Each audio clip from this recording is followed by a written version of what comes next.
안녕하세요. 국회예산정책처 산업예산분석과장입니다. 오늘은 과방위 소관 결산 분석 보고서 중에서 10가지만 요약하여 설명드리고자 합니다.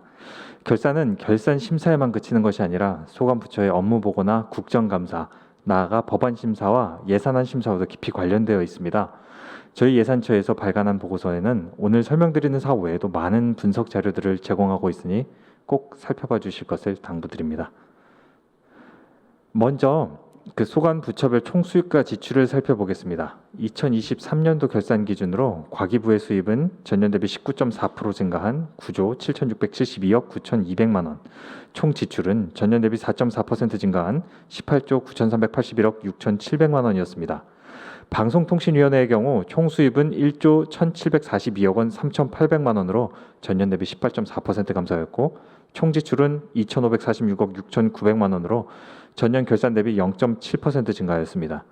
역시 과방위 소관인 원자력안전위원회의 경우 총 수입은 전년 대비 10.7% 증가한 3,319억 5,400만 원, 총 지출은 전년 대비 4.8% 증가한 4,733억 5,400만 원입니다.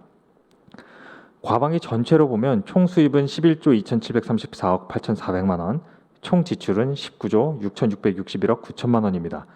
즉 과방위 소관 부처에서 2023년 집행한 국가재정을 모두 합하면 반올림해서 약 20조 원이다. 이렇게 기억하시면 편할 것 같습니다. 주요 사업 중에서 아마 R&D가 가장 궁금하실 텐데요. 24년 예산안 심사에서 정부가 연구개발 예산을 전년 31.1조 원에서 26.5조 원으로 약 4.6조 원 감액했기 때문이죠. 이로 인해 2023년에 수행한 과제들도 영향을 받을 수밖에 없었습니다. 특히 계속과제라고 하죠. 2023년과 24년에 이어서 수행하는 연구개발 과제들의 경우에는 23년에 협약으로 약속했던 연구비를 24년 들어 감액하게 되었습니다. 그러면 어떻게 될까요? 23년에 연구해 놓은 것들을 제대로 마무리하지 못하거나 목표를 낮추어 잡게 됩니다.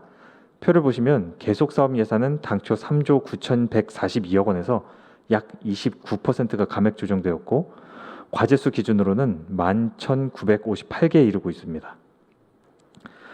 심지어 14개 사업에서는 96개 과제가 아예 중단하게 되었습니다. 이 중단 과제에 2023년까지 투입했던 예산 429억 원은 매몰 비용이 될 우려가 있겠죠.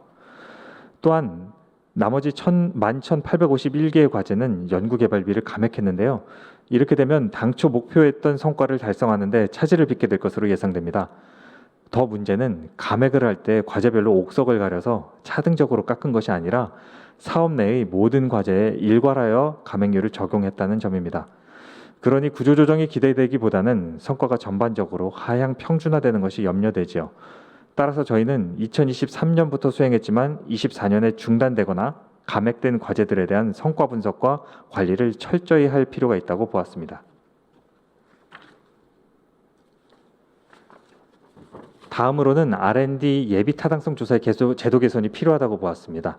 물론 그동안 R&D 예타는 대상을 선정하는 예타와 본 예타로 나눠져 있어서 조사 기간이 장기화되고 그로 인해서 선제적인 기술 개발을 뒷받침하지 못하고 있다는 지적이 제기되어 왔습니다.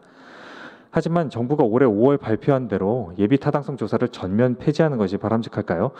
저희는 예타가 충실한 사업 계획과 점검을 도모하고 무분별할 투자를 막는 순기능도 한다는 점을 균형 있게 고려하자고 제안드립니다. 아울러 예타 제도가 번거롭다고 예타를 통과한 사업의 내용이나 목표를 도중에 변경하는 사례도 발생하는데요.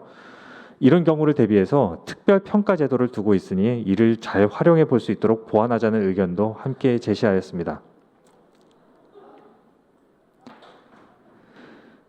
다음은 4대 과학기술원 사업의 수시배정 문제입니다. 여러분도 수시배정 제도 잘 아시죠? 국가재정법 제43조 4항에 따라서 예산의 효율적 집행을 위해 기획재정부 장관이 사업계획을 검토해서 예산을 배정할 수 있도록 한 제도입니다. 기재부의 집행지침에는 그 선정 기준으로 사업이 확정되지 않거나 여건 변경으로 점검이 필요한 사업을 열거하고 있습니다. 아래 보시는 바와 같이 과기부 소관 4대 과학기술원인 카이스트, 지스트, 디지스트, 유니스트의 경우에는 2023년에 연구 운영비를 12월 26일에서 이르러서야 배정받는 일이 발생했는데요. 자연히 선금을 과다하게 지급하거나 선금을 주지 않고 일부터 시키는 등 불합리한 집행이 발생했습니다. 합리적인 수시배정 제도의 운용을 촉구할 필요가 있어 보입니다.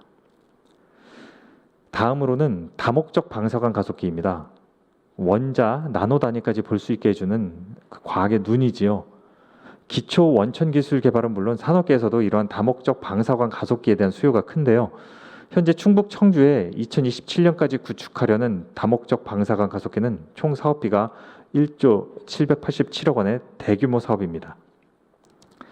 하지만 장치 설계 사양도 바꾸고 기본 부지도 확장하고 이에 따라 총 사업비도 변경하면서 일정이 계속 지연되고 있습니다. 사업의 진도 관리를 철저히 할 필요가 있다고 보입니다. 그리고 23년에는 사업단의 실집행액이 저조함에도 불구하고 과기부는 예산연액 600억 원을 전액 사업단에 교부하였습니다. 23년의 실집행액 금액은 182억 원에 불과했고 842억 원은 사업단에서 보유하고 있는 상황입니다.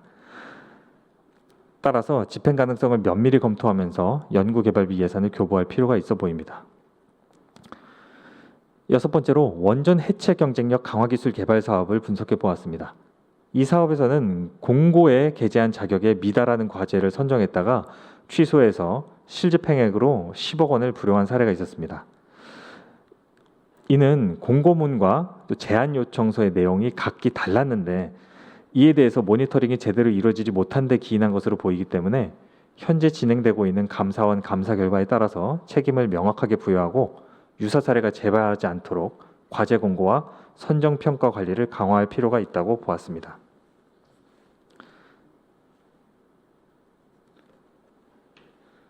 다음으로는 정보통신진흥기금 운영의 문제점을 말씀드리고자 합니다.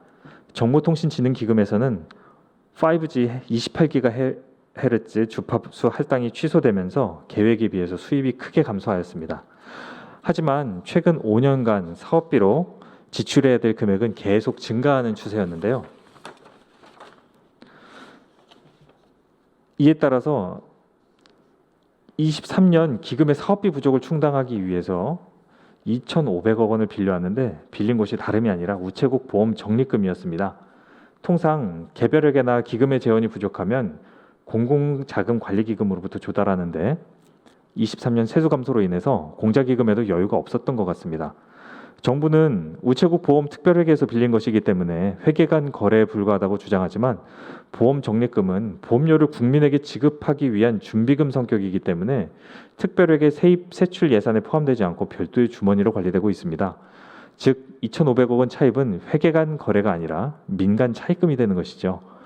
그렇다면 이는 국가 채무관리 계획에도 포함시켜야 하는데 포함되어 있지 않습니다. 그래서 23년에 빌린 2,500억 원을 국가채무관리계획에 포함시켜서 보다 투명하고 책임있게 관리하라는 분석 의견을 제시하였습니다. 2024년 5월에는 우주항공청이 개청하였습니다. 23년까지 과기부에서 수행하던 예산사업 중 우주항공청 소관 사업들도 함께 이관되었는데요. 차세대 발사체 개발 사업도 그중 하나입니다. 2032년까지 발사체 기술을 개발하여 총 3회의 발사 시험을 시행하는 사업으로 총 사업비가 2조 132억 원에 달합니다. 이 사업은 당초 2023년 착수 계획이었으나 기업 선정 등이 지연되었습니다. 이에 교부된 예산은 290억 원이지만 실집행액은 111억 원으로 부진하였습니다. 따라서 향후 사업 집행 관리를 강화해서 추가 지연이 발생하지 않도록 주의할 필요가 있다고 보았습니다. 다음으로는 방송통신위원회 소관입니다. 방송통신위원회 소관에서는 KBS와 EBS의 UHD 전환 문제가 해결되지 않고 있습니다. 방송법상 KBS는 EBS의 송신 비용도 지원해야 되는데 UHD 방송 송출까지 지원해야 되는지를 두고 이견이 있어서 송출이 되지 않고 있습니다. 이에 EBS는 송출되지 못하는 UHD 방송 제작을 위해서 장비만 계속 사들이고 있는 상황입니다. 국회는 2022 회계년도 결산에서 이러한 문제점을 지적하면서 실현 가능한 UHD 전환 계획을 마련하라고 주문한 상황입니다. 방송통신위원회는 조치를 완료했다고 보고했지만 비용 부담 갈등은 해결되지 않았고 지상파의 UHD 전환 계획도 마련되지 않고 있어서 조치가 완료되었다고 보기는 어렵습니다. 따라서 방송통신위원회는 OTT나 지상파 수신 여건을 종합적으로 고려해서 보다 책임 있게 조치를 추진할 필요가 있다고 보았습니다. 원자력안전위원회 소관에서는 서울에 소재한 청사 이전 문제를 검토하였습니다. 원전을 관리하는 원안위가 서울에 소재할 필요는 없다는 지적에 따라서 국회는 2022 회계연도 결산에서 청사 이전을 위한 관계부처 간 협의를 조속히 시행하라고 시정 요구하였는데, 원안위는 협의를 실시하기에 앞서서 현 서울청사의 임차 기간을 26년 8월까지 3년간 연장했습니다. 서울에 계속 남아 있겠다는 것이죠. 현재 원안위가 서울에 있는 것은 관계부처 간 협의가 완료되지 않아서 예비비로 잠정 입주한 것에 불과합니다. 따라서 청사 이전을 위해 보다 적극적인 협의 노력이 필요하다고 보입니다. 이상으로 과학기술방송통신위원회 소관 결산 보고서를 간략히 설명드렸습니다. 꼭 본 보고서를 참고해 주시길 바라며 끝까지 시청해 주셔서 감사합니다.